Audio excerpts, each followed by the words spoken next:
Just a very quick question for you. How many in the room have heard of St Giles Trust? Okay, that's good, more than I thought. I've been asked to talk about prisons and the work we do in prisons. And Douglas Hurd is credited as saying, rather famously, prison is an expensive way of making bad people worse. And he said that in 1991, very famous quote. And I suppose all of you completely understand that often prison is used as a dumping ground for the failures of the system at every stage. I suppose you also understand, to me, some of the frustrations are the lead indicators that 90% of youngsters in young offenders institutions were excluded from school. If you ever want an indicator to work, who to work with, that will be it, I'd have thought.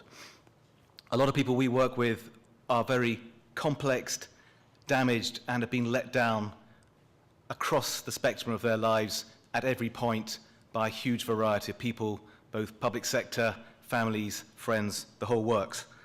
So I did embrace fully the whole idea of a rehabilitation revolution, and many colleagues here, I suspect, many in my sector, many in your sector, and many in the private sector, really believed and embraced that because radical change was really needed.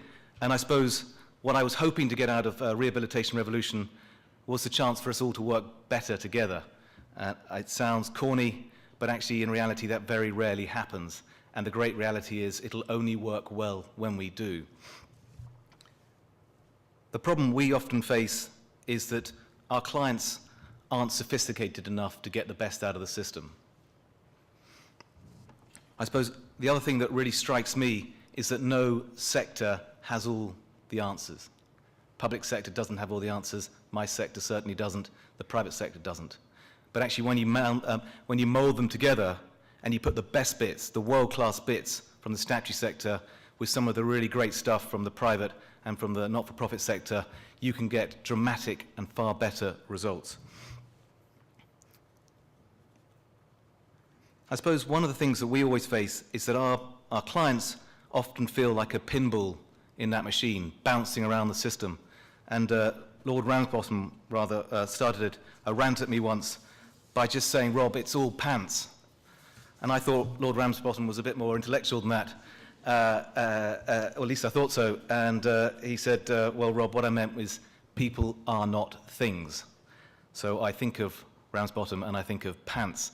It's not a great visual imagery, but I understand where he's coming from. Good. Is that actually one of the things that's missing, and one of the things that is very difficult, and your point about computers saying no all the time, it's actually we need to personalize it more rather than depersonalize it. And I suppose that's why I'm such a fan of desistance theory. Again, just a quick show of hands. How many fans of desistance theory are there in the room? Right. It's not a Mooney cult, although my colleague over there sounds like she belonged to one if she had the chance. Desistance theory is a really big driver about offending doesn't stop, snap. People don't make a decision suddenly to break the cycle of offending. You'd think that's pretty obvious. Desistance is really about what are the drivers to help people start to see themselves in different eyes. How do they stop themselves seeing themselves as an offender? How do they stop seeing themselves often as a victim, despite the fact they are causing and creating huge numbers of victims? And I suppose the other bit of desistance theory is very much what is the pragmatic and practical support that needs to be put in place to allow and engage that person to start seeing themselves in a more positive life. And actually, rather than it always being a negative, looking at the positives and developing those so that that person has far more of a chance of not creating yet more victims in the future. And I'll just give you one of my most favorite statistics. I love statistics, sadly, I'm a bit like that. But when we looked at our prolific offender base that we work with in London, guess how many children, okay, so mainly male, 20 to 25, drug-driven client group. Guess how many children they had by different partners on average? There's a 5 and a 3, you're brilliant. 4.3 was the average.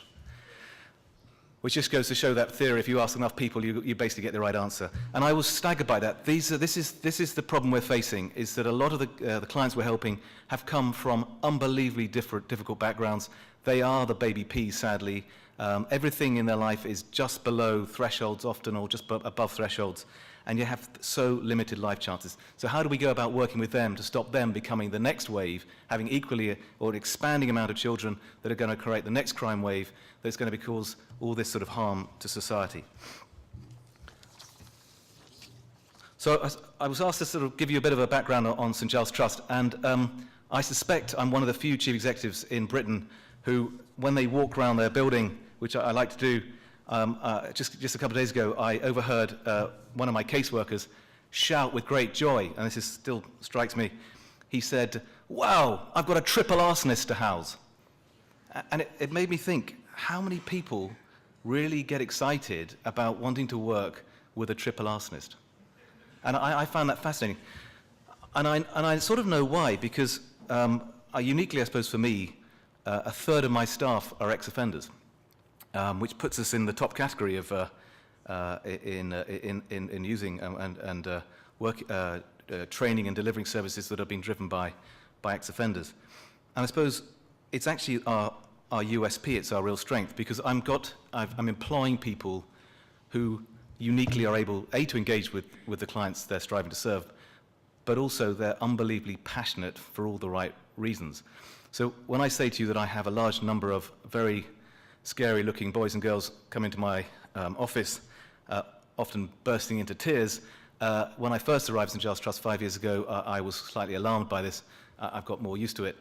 And it's always about the same thing. A lot of them have had very destructive pasts, and we train them in prison. It takes us 6 months to become what we call peer advisors. Now, these are obviously very heavily selected individuals. They get security cleared passed by prison, because they will go on to work with vulnerable children and adults. We don't select on academic ability. 63% of, I think it is, my caseworkers don't have a single academic qualification to rub between them. But what they do show is that ability to have empathy, and that ability to, and to have proven to us that they want to change and are willing to help others change. So it takes 6 months, and they get a level 3 MVQ in advice and guidance, which is, so I'm told, equivalent to 2 A levels, so it's a relatively robust experience.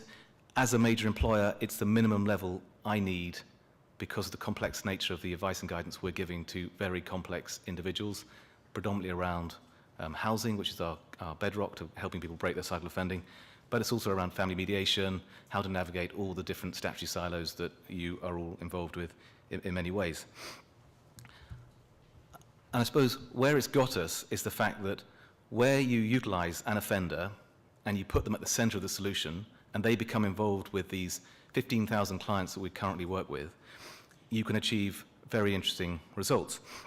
And I suppose I'll let you into a little secret. Tonight, the Sunday Times do an award thing called the Sunday Times Best Companies. Sorry, last time I asked, how many people have heard of the Sunday Times Best Company Awards? Okay, that's the last time I asked, promise. And what was fascinating to me was last year we were in the category of all public sector services and all charities in the UK, the best companies to work for.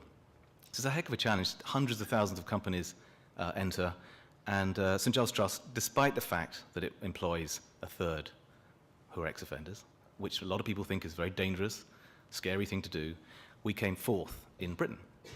And tonight we'll find out whether we've managed to improve or, be 150,772nd or something.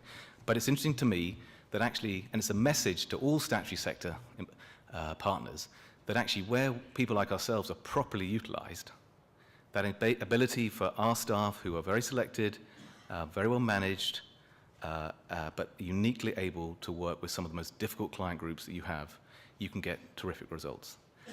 And the big thing is, we can't do that on our own. All the work we do works where we're working alongside the police or probation or prison. So I was asked just to explain a couple of the services we run, and I'll do that very quickly. The most simple way to explain our core service was £1 million bit of funding we got from London Probation to deliver a service which is called Meet at the Gates. And it was very simple, £1 million to look after 1,500 high to medium risk offenders who were returning back into London. And It was a blended team of ex-offenders, our peer advisors, and basically ex-probation staff, ex-policemen, which we wrapped up. And as I said, we helped 1,500 of probation's more complex clients return back into London.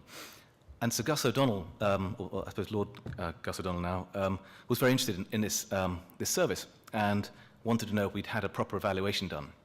And I explained that we'd never really been able to really get any of our services absolutely evaluated in terms of pounds and pence as well as genuine impact. I mean, the ICPR under Professor Mike Huff had done a 3-year study to Home Office levels about do peer advisors work, but it's very academic. But I wasn't able to really demonstrate impact. He was just setting up a charity called Pro Bono Economics, and they're about measuring impact, and we became their first guinea pig. And the report they wrote about this service caused a bit of a stir a year or so ago, because actually when you took the police national database and you took all the probation reports and you factored it together, and this was peer-reviewed across Whitehall, it was able to show that the ex-offender peer advisors working in tandem with the probation were able to reduce reoffending rates by an additional 40%. And at the same time, they stressed out the actual financial savings to the system. Well, £1 invested saved 10. And this was pretty punchy stuff for an organisation like ours. We're only 5 million turnover. I employ 150 people. It was quite a useful report to be able to start flinging around. And as I said, it had Gus behind it, and it was peer-reviewed around all the different departments. I suppose the other thing that this then, we've been developing these Meet the Gates services where they work in tandem with statutory agencies, was our work with gang members. And again, it's called SOS, and it's won an inordinate amount of awards. It's run and delivered by ex-gang members. A particular character called Junior Smart, who developed this service about 5 years ago. And what's very interesting to me is that their relationship with their clients is sort of extraordinary, because they meet them in prison. We deal with the sort of top echelons of gang hierarchy, I suppose, and we extract them safely so they don't go out back into their offending cycle. We work very closely with the police around this, often using secure housing, relocation. But ultimately, one of the great perceptions is for young gang members is the fear of exiting is far greater than the reality of exiting. We have some very sort of notable cases where actually there is a threat to life, and we will relocate them somewhere more appropriate. But very often it's working with large numbers of gang members, most of whom want to get out, but don't know how to and lack the support. So when you put someone who's been there and done it in front of them and start building that relationship with them in prison, it's amazing the results you get. And I suppose over the last 5 years, and we've worked with 400 or so of these sort of quite complex characters, it's about 15% of them have gone on to reoffend over the next 2-year period since post-release, which is really interesting because statistically it'd be a lot higher. I suppose some of the less specialist work we do with young offenders I was terrified during the riots, just after the riots, that I'd pick out the Evening Standard and I'd either see one of my staff on the front page, which would have been difficult because I employ so many ex-offenders. Unfortunately, touch wood, although I know investigations go on, no one has been involved or arrested. But more importantly, of the about 400 young offenders we were working with at the time, about 3% of them were involved or caught in the riots, which is staggering because a lot of our caseworkers were putting in a lot of calls and visiting face-to-face very quickly because they just wanted a little bit of clarity. They knew that they had a lot to lose, the clients, this is, if they did get involved. And that phone call to someone that they could trust and believe in to say, look, don't be stupid, just stay away, was almost enough for a lot of these guys who would have otherwise been involved just to pull back. So that sort of relationship is very interesting. And I'm just going to finish on the last one, which is children and families work we do, which is the one that's won Butler Trust Awards and Criminal Justice Awards and National Charity of the Year Awards, is our work with the whole family of offenders. And I suppose the great sadness is for us is that we constantly see this intergenerational link, and this is our way of trying to break that cycle.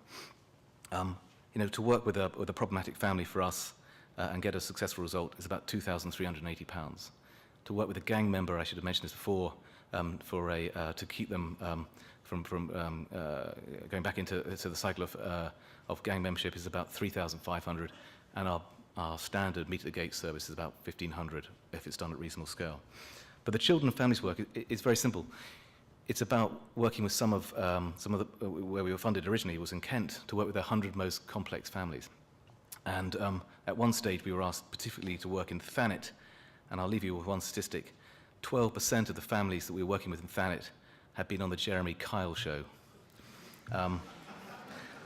It's not saying that's where we got our referrals from, but it was just a rather interesting statistic to me. Again, that probably wouldn't come up on your database. But it was just the complexities, and it was a lot to do with the self-esteem, and what we were being measured upon was actually breach rates. So with these families, how could we, could we drop their breach rates, which was fascinating to me because they were, the trend for these families was about 90% were failing. We got it down to 50 fairly quickly. And it was funny little bits of work to do with the family. One of the most memorable cases was a very complex family, and the spark of change was just our caseworker understanding that what she really needed to do was get that mum to have slightly more self-esteem. So she got her to take her children with her, bought out of her own pocket, bought the kids and this woman a pair of swimming trunks, and they all went off to the local pool swimming. And that was the start of their relationship. It was a very human start.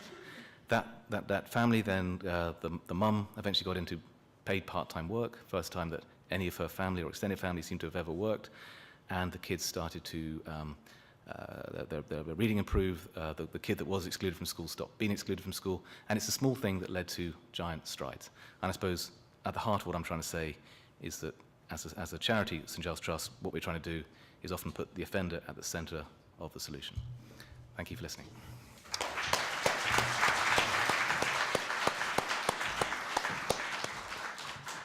Rob, thank you very much indeed for that inspirational report.